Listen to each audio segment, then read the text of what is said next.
Olá,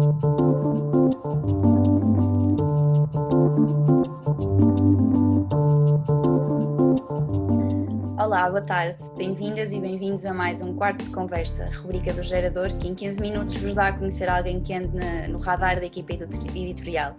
Hoje temos connosco a Ruth Correia, para quem a rádio tem sido central ao longo do percurso profissional e que recentemente criou o Interruptor, uma revista online de conteúdo aberto. Olá, Ruth.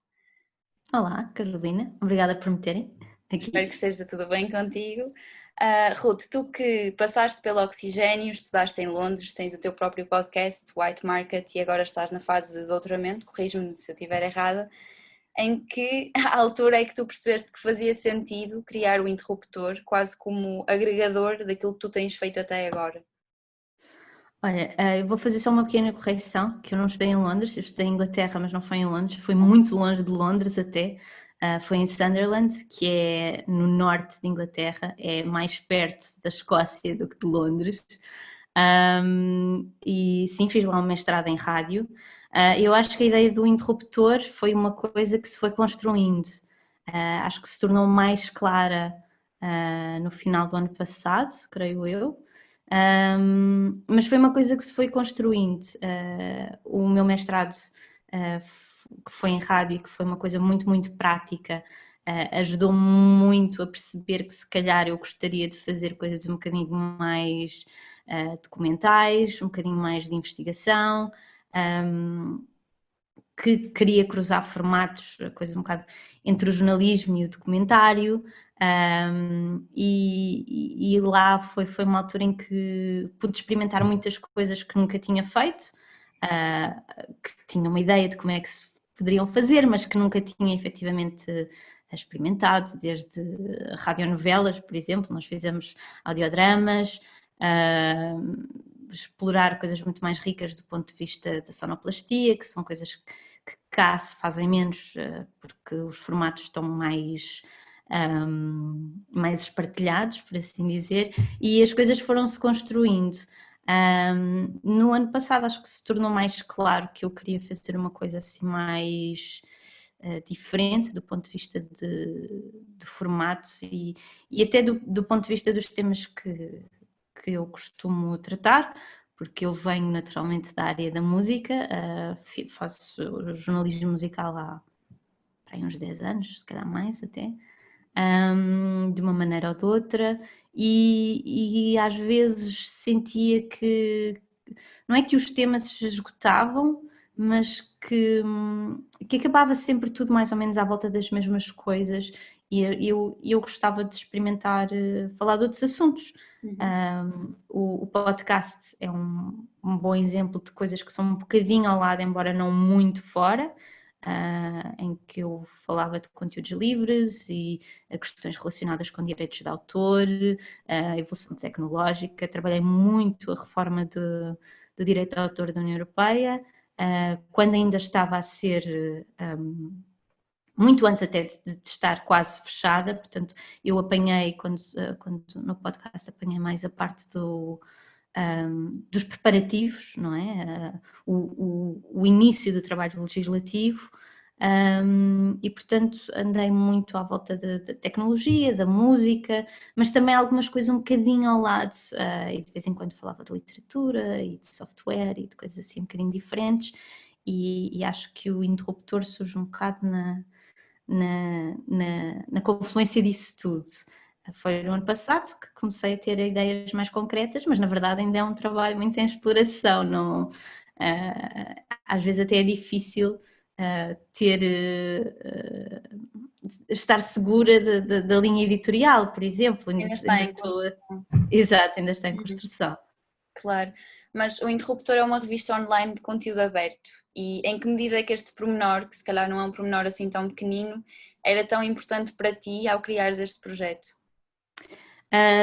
Eu acredito muito no acesso à informação e à cultura enquanto direito humano. Acho que a mercantilização do conteúdo, seja informativo, seja de entretenimento, tem um aspecto muito pernicioso e muito dissimulado na nossa sociedade, que acaba por ficar reservado só a quem pode mais ou a quem tem mais, quando na verdade se calhar até é muito mais importante que chegue às camadas que ficam normalmente aliadas desse tipo de conteúdo. E nesse sentido o interruptor é de conteúdo aberto, portanto nós não fechamos conteúdo, utilizamos licenças Creative Commons, que permitem a partilha e a reutilização. Neste momento temos uma cláusula não comercial, porque somos muito pequeninos, estamos a começar e então acho que nos dá alguma margem. Mas idealmente até daqui a uns tempos não quer dizer que essa modalidade não caia, por exemplo.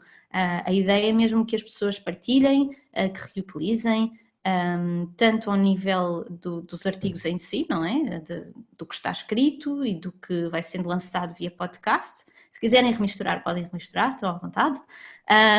Mas também ao nível do código. Nós fazemos trabalhos, não quer dizer que sejam todos nesse âmbito, mas temos um particular carinho por jornalismo de dados, portanto desenvolvemos código nas nossas investigações. Por exemplo, no artigo do Fernando Pessoa, que consegue um algoritmo distinguir os heterónimos do Fernando Pessoa, nós fomos à procura do que já tinha sido feito nesse âmbito, mas também testámos o nosso próprio algoritmo.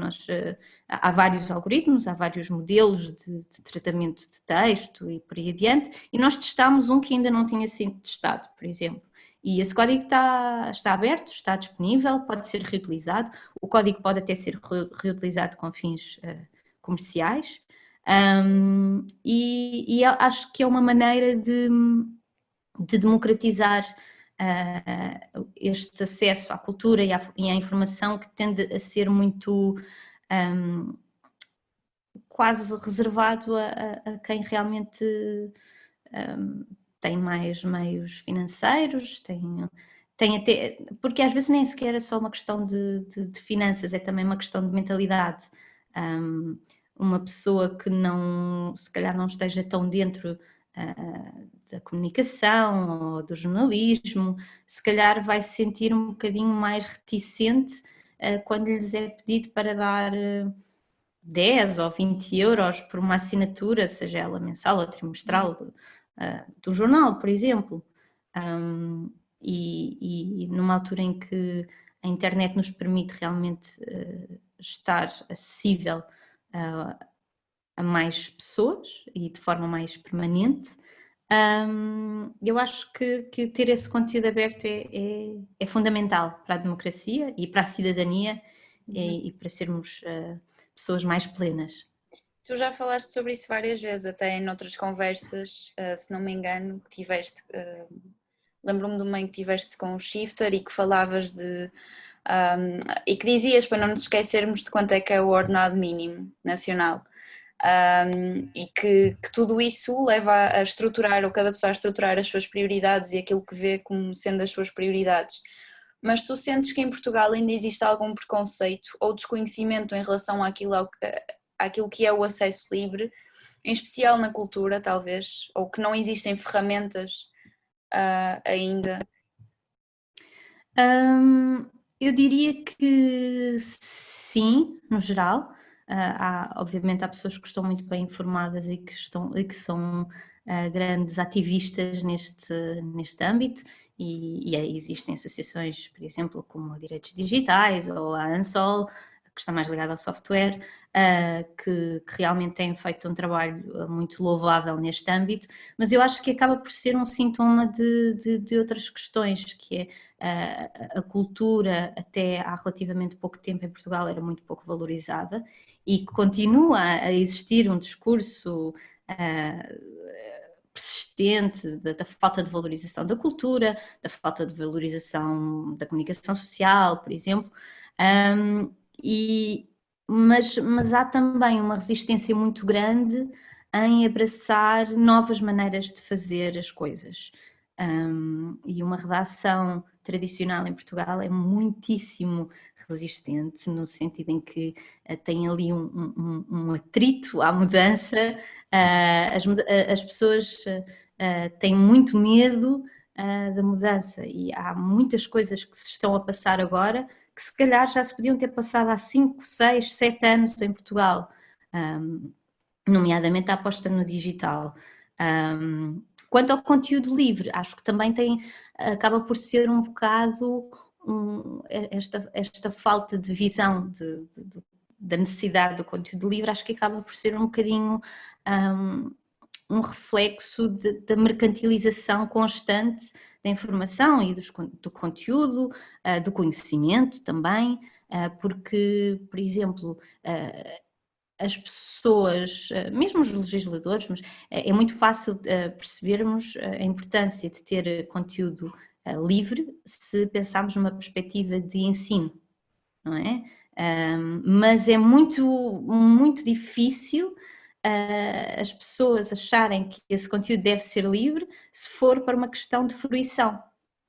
Quando na verdade, quer dizer, nós não aprendemos só quando estamos enclausurados em momentos que estão mais formalmente ligados ao ensino, por exemplo, na escola ou na universidade, não é? Nós acabamos por aprender muito mais e por apreender muito mais do que é arte, do que é cultura, do que é a vida em geral, fora destes espaços mais formais.